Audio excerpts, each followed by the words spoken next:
Good afternoon. This is John McAllister with Around the State podcast, and I'm excited today, for me anyway, to talk and meet as the new head football coach at Ohio University. I'm excited. I think he'll do a good job, and he's been there for 17 years. Tim Albin has been with Coach Solich forever, and he's been the offensive coordinator forever. And now he takes over for the retired Coach Frank Solich at Ohio University. Excited for him. Hope to talk some football. I'm joking. Talk some recruiting and really get to meet him just for a little bit. Thank you and enjoy the podcast.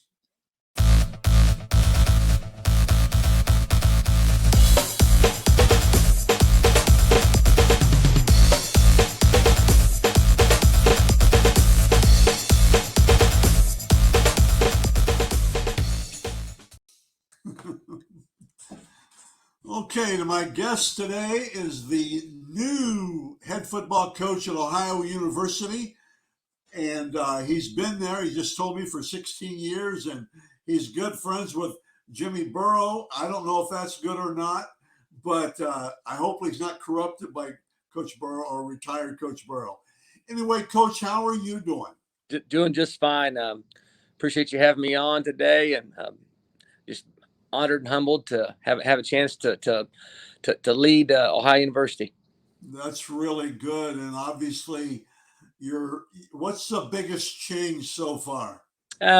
Really, the staff's in place. You know, we feel that hired a new running back coach and hit a home run with our passing game coordinator and running back coach Tyler Tettleton, former great quarterback, back-to-back bowl wins. He's already in a Hall of Fame here, has basically every record. So we're very excited about that. But back to the change, really, just other than a few shuffling of the offices on the staff, with our staff is so strong, it's been business as usual, to be honest with you. That's really good, and everybody's just kind of fallen into place. And when do you bring the kids in? That's great. Yeah, we have our first team meeting this Thursday night, and then we after practice number 1 this coming Friday. So it's here. It's here. My goodness, I just hope we keep going. Yes, sir. I know. There isn't something silly going on because it just means so much, whether it's college or high school. And I'm a football coach, as used to be as well.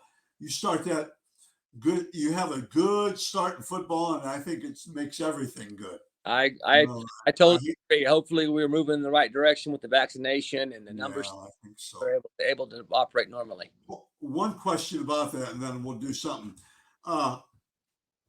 What's being done at OU? Okay, as far as the vaccination, we do. I think we do an outstanding job with just the education of the pros and cons. As you know, it is a personal choice. But there's some incentive things that's out there in the state of Ohio with our governor. We're doing some incentive things here on our campus in Athens County. I think that just from a football standpoint, we've had multiple professionals in front of our team, and just pros and cons. And then I think each coach has had an opportunity to share with our team just some things personally. My situation, my daughter's a nurse, and her perspective, and we have a great mixture, John, as far as we have some older staff members. Right. Yeah. And as it's the older, there's more risk, and we've got a lot of young energetic staff members that have shared their experiences. So I think it's the combination from those things that I mentioned to give us our team the best knowledge out there, so they can make the best possible choice for them and for them and their families. Right. I just think it's so important, and not everybody, but I don't want to play Russian roulette with that. It's just like, driving a car. And let's get off the subject, but you wear a seatbelt. That doesn't mean you're going to have an accident, but you wear a seatbelt just for protection. You get a vaccine or a vaccination shot for protection.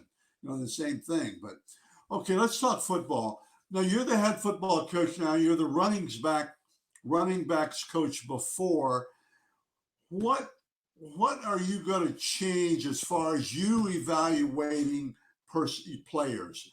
Now recruiting, I mean, you're the top guy now. So how does that change? What do you look for? What are you going to look for in defensive backs now? Because you're the final guy. So what do you kind of look for in just in general? I'll start with the offense. That's where I spent this my Right. last But 16. just briefly, yeah. Yeah, and really, I think we've got a really good system in place as far as the how we would go about recruiting. I'm a personal believer. The more eyes that you can get on a student athlete, the better. Just because it's a running back, I would watch it. Obviously, I was the coordinator and the running back coach. I think it's great for the offensive line coach to see it. I think it's important that that side of the ball sees all of it. I mean, does our receiver coach Dwayne Dixon need to see maybe every O lineman? Probably not. But I love Dwayne's opinion on the running back, or a tight end, and so we do a lot of things together as a staff in evaluating film. I think it's very, very important. And then, going on the defense, I'm a firm believer in that. And I have the final say. Defensively, I'm gonna want to hear what Coach Collins and his staff says about the guy. And then I want to end it with this. Information is king. And we do our due diligence to talk to everybody that comes in contact with a student athlete in high school. And obviously, the academic element. We love the multi-sport guys. I want to know what his English teacher is saying about his homework's late or it's on time. I think all those things factor in trying to project a guy as far as what he's going to be 18 months prior, after he gets on campus. Right. Because at our level, I think, the Power Five, that those upper echelon schools, those guys come in ready to go. I think, the more you can project and kind of foresee the future 18 months from now, that's when you get, you can have some special classes. I think that's huge. In I've done this for a couple of years, but I think more than that, right?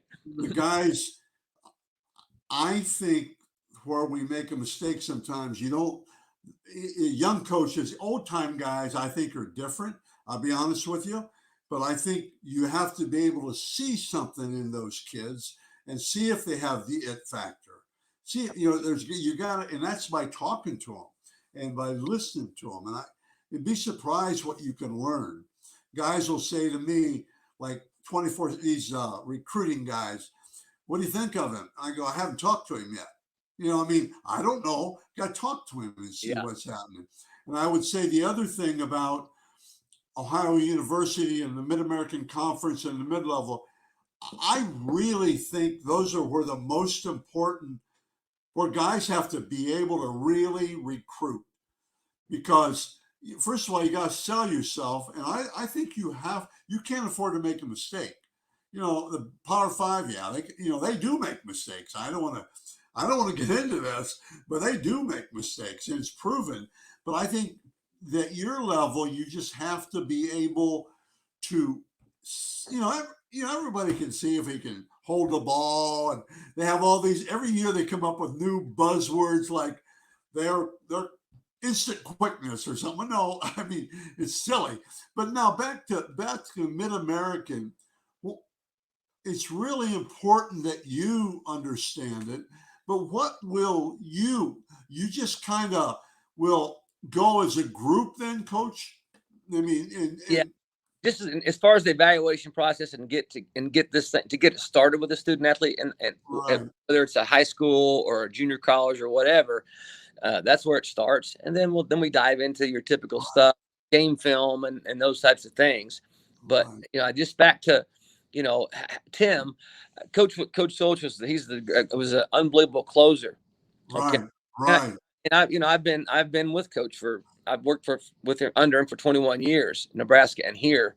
And me personally, I want to get out in the front end of the recruiting. a little bit more than coach. Coach let the position coach handle it, the coordinators, and then coach towards the end, closer. I mean, great with the parents. And I'm going to continue to do that, but I'm going to be out in front a little bit more than what coach was on some guys. I not because I love doing it. I've been doing it for so long, and I think the staff is so strong that I'm able to maybe, I'm taking the top 10 guys, on Wednesday night, and so they can be with their families. My kids are grown, out of the house. Me and Brooke and I are almost empty nesters. And so I am very excited about getting to do that. So I'll be a little bit different than Frank on that, from that phase of it. But at the end of the day, you're going to have a formula to what you said about as far as recruiting. And I think we've got one. That's really good. And for what it means, I think it's huge you do that. I think it's huge the head coach talks to guys, because a lot of guys don't. I think it's a lot of head football coaches don't, Coach. I'm telling you, I want to interrupt you there, because to your point, I mean, with social media and the you can call them almost year round now. There are kids getting offers, and the head coach doesn't even know they're getting offered by some of these schools. That no one's even talking to the head coach. They're watching the kids film and going right to the kid. I mean, we're going to stick to old school. Hey, we don't send an offer until we talk to the head coach. Trust me. I hope so. Oh my! And plus offers, that's a whole different story. That's so bogus. Offers aren't even funny anymore. I don't even. I think that's such a joke. What do you expect to see let's talk about the game days, because that'll be really, because there's a dead period now. So you're not going to be able to really see them till game days, are you? Right. I think right now the recruiting calendar will go contact beginning September 1st. That's right. All right. And so September 1st, we're allowed to have one contact, and you go evaluate one time. Right. A student athlete. And so, and we won't be out September 1st, but we'll be seeing games locally in September, and in October, because we'll be playing on Saturdays. But then once we start matching in November, where games during the week, it'll be tough for us to get out, because we'll be practicing Friday nights. We'll be in full, getting ready for our game on Tuesday or Wednesday or but we're going to take advantage of, back to your point, of September, October, and get out as much as we can and stay within the rules.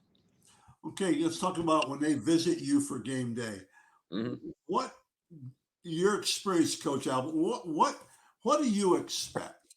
Right. On game days, what do you? I mean, what will make you more excited about a guy, or maybe not as excited? Now, I know you're busy and you don't have much time. But do you guys go by and say hi to them and stuff like that? Yeah, we have unofficials, and we have a group of kids that come in unofficially to all home games. Right. Obviously, Athens it's a beautiful place. Saturdays, it's gorgeous. We've sold out every Saturday game here for as long as I can remember.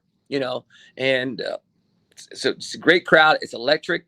Just to get them on campus to experience that is second to none.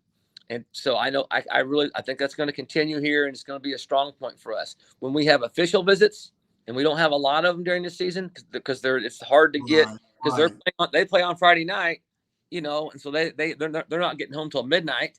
Right. Oh, and so they have to catch an early flight, and they got to travel down from Columbus. So it's tough to do, but we've had great success on the official visits that we've had come in during home games on Saturdays. So we still want to do that. We just can't do it a bunch.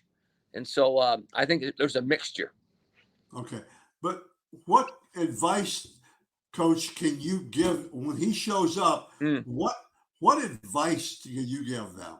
Yeah, I think it's about they're evaluating you and how you conduct yourself around our players. If it's official visit, you're going to have a host. There's going to be 48 hours. I guarantee you, whether it's here or wherever you go, they're going to be talking to your host and how were you of an evening away from this coaching staff? How'd you act? I'm looking. Hey, how are you talking to your mother? How are you conducting yourself? And then I think from their standpoint, hey, if I'm behind a desk all the time in a suit and tie, but you never see me around. You never seen me around my guys. Yeah. I could be doing a bunch of stuff. Just putting on a show. So I think you want to get around the coaching staff and their environment. If you can go see the staff coach during practice or spring ball, that tells you a lot. That's huge. He's behind a desk the whole time, then you really can't get a feel. But you see him at during a game, or you see him at practice, right. He won't have a jacket and a sport coat on. He's gonna be himself. And so he may not be as a sweet talker or as kind, not necessarily mean, but he may not be as kind then. Yes. Okay. What would happen if I called you and said, I have a son, Coach, by the way, for the record, and I joke with you guys, I helped put 2 kids through Bobcat school down there. Oh, 2 man. of my kids graduated from OU. We love that. So I may have paid some of your salary here. I'm just joking. How do you think kids, let's go, I'll skip the son thing right now. What kind of discipline, and just go over it with me, discipline and structure, what do you expect from that when kids come to see you? Right. I mean, let's go informal games. I mean, it's a unofficial visit, but what do you expect from kids? Right.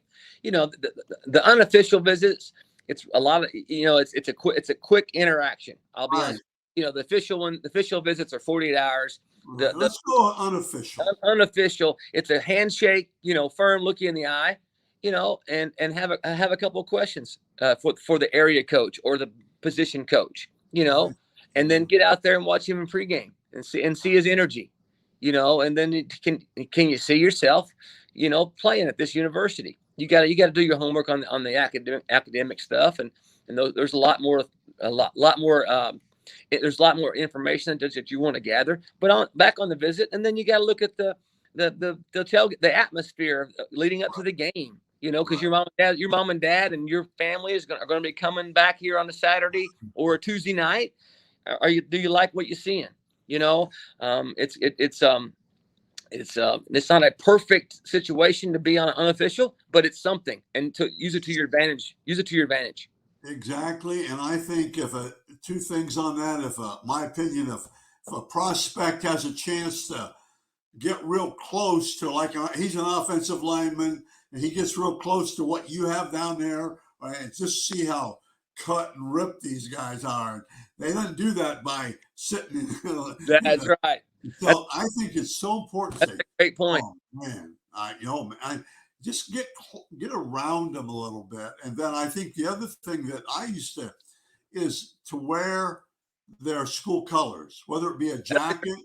And I always thought that was neat, Coach, because that way, and obviously you guys have a lot on your mind, but you look over and you see that Chillicothe jacket, or you see somebody from Columbus, and you might want, and that may be and you don't have time to stare up and down, but you may want to say hi to one of those guys. Right.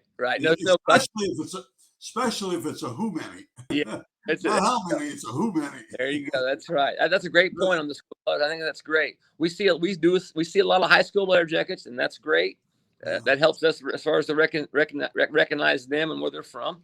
And that's a great point, I think, John. Boy, these things go so fast. Anyway, I just have a couple more questions. How do you educate the parents? Now, how do you, you got to sell mom, Coach Hayes, Woody Hayes, that was one of his things, selling the mother, what I mean? But I remember those days, but what would you approach the parents? How do you get to do that real quickly? The number one thing is genuine integrity and transparency. Coach is integrity. We're going to be transparent, and we're genuine. We don't put on a show. We just tell them the straight facts. We tell them the pros and cons of Ohio. We don't talk about other schools. I said, open and honest communication. Ask a question. If someone asks about what's a blue shirt, what's a gray shirt, we give them the honest that's a common question. Okay? Right. We get a lot. We're honest with them. We supply each family with, hey, here's our roster. Okay, Yeah. we've got 9 scholarship receivers. Yeah. Your son, should he choose here, is going to be the 10th. We have 10 on scholarship, and here are the guys on the roster. Here's their classifications. Here's the number of catches they've got. Here's the number of walk-ons we have. So coming in, we have 16 total receivers on the roster. I'm not going to sit here and try to make you think, hey, we only have 5, and you're going to play as. That's huge. We have honest information, whether it hurts us or helps us, but we're honest, and I think parents appreciate that. It starts the trusting part of it. Once they trust you, watch out, because we're going to run through brick walls. They're going to run through brick walls for you And support you like heck. Yeah, right. And so that's the big number from our staff. That's what our philosophy is. That's Coach Solich, and that's going to continue. And I'm going to do my very best with this coaching staff to build on that. That's really good. I mean, not that it shouldn't be, but I think telling them the way it is. Yes. Instead of promising them. I always get disgusted when I read these guys trying to talk about recruiting, what questions you should ask. And they always say, ask them what their depth chart is, or ask them this. I don't think you let them tell. I mean, you can ask, but don't get caught up in, if Joey comes here, will he be the top 5 receivers, or can he have his own jersey number? I think that's baloney sometimes. Right. Absolutely. Just first of all, just come and play. Yeah. Coach, my last thing, and I've told you that's really good, by the way. I just appreciate always, picking somebody's brain, and things that you've said, I think really help. Now, my last selling point, boy, sell the 4-lane highway all the way from Columbus, Ohio. No more Jeffersonville, no more Lancaster and stuff like that. But sell my son, okay? He's 6'4", 215, and give me, in closing, and we've kind of talked about it, Coach, give me 5 reasons that he should really look at it, OU, Ohio. Right. Well, the number one thing is going to be our academic reputation. Right. I mean, our academic reputation is second to none. And with all, over 250 majors, over 200,000 alumni, President Hugh Sherman, I look forward to his leadership, Miss Cromer and her vision for Bobcat athletics coming out this pandemic is going to be great things.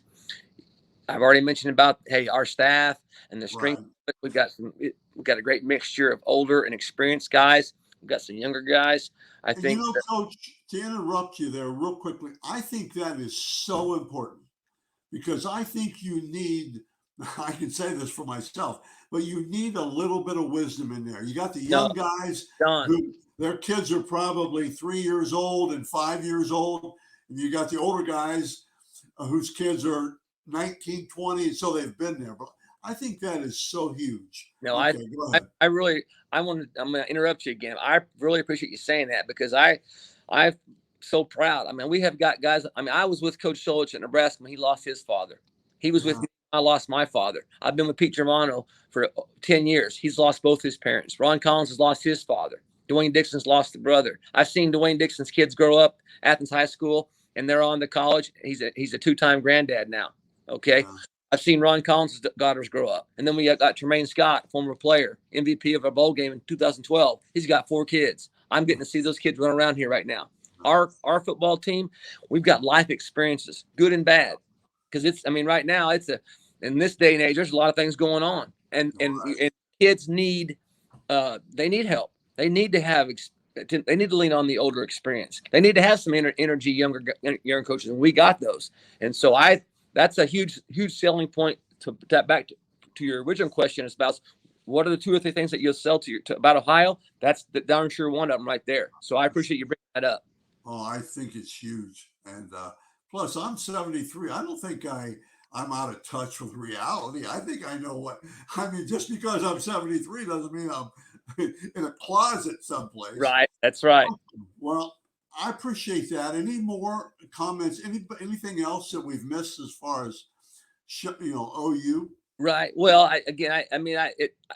I'll say this. I've said this forever, and it's a beautiful place. We're tucked down here in Southeast Ohio, as you Your mentioned. athletic facilities are big. Yeah, our convocation center is the best in our league, one of the top 30, I think, in the country.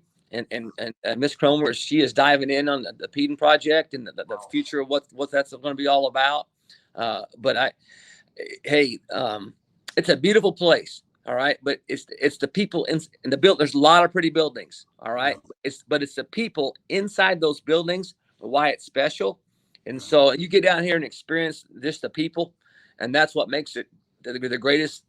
I think the greatest, and so if there's one thing I want to pick out, it's the people of Athens and the community and the people inside this, the professors, and what makes it go.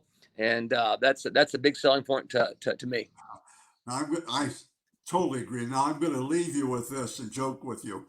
And I really appreciate you being on. I feel like I'm one of the early ones to get an interview with you. And I feel good about that. And there are a couple things. You're now the top dog, so they'll be hooting on you instead of the offense, right? If the defense screws up, they're still hooting on you. I know. Yeah. Okay, what happens when the mother says, "Is this really a party school?" What are you going to tell her? You better get ready for that one. No, go ahead. Go ahead. That does come up. To me, any college, I don't care what, it doesn't matter. If that's what you're into, they have to college, right? It's your son or daughter is into that. They're going to find that at any college in the country. I don't care what it is. That's there. And so our education of our student athletes here as a whole department, not just football, we educate them on them. It's choices, right? You've got a choice. Here's this is a positive choice. This will be a negative choice. Right? We're going to develop the student athlete off of it to make the right choice. We both know what that is and handle it that way. Yeah. Well, to close, my daughter has her master's in speech and hearing. She's not using it right now, but she did for a while. My son has his CPA that graduated out of Ohio. So I'm an Ohio guy. That's awesome. Hey, you gotta get me your shirt size. I gotta get you some Bobcat gear. Is that legal? If it's illegal, I'm gonna. I've got Iowa State gear right now. No. So.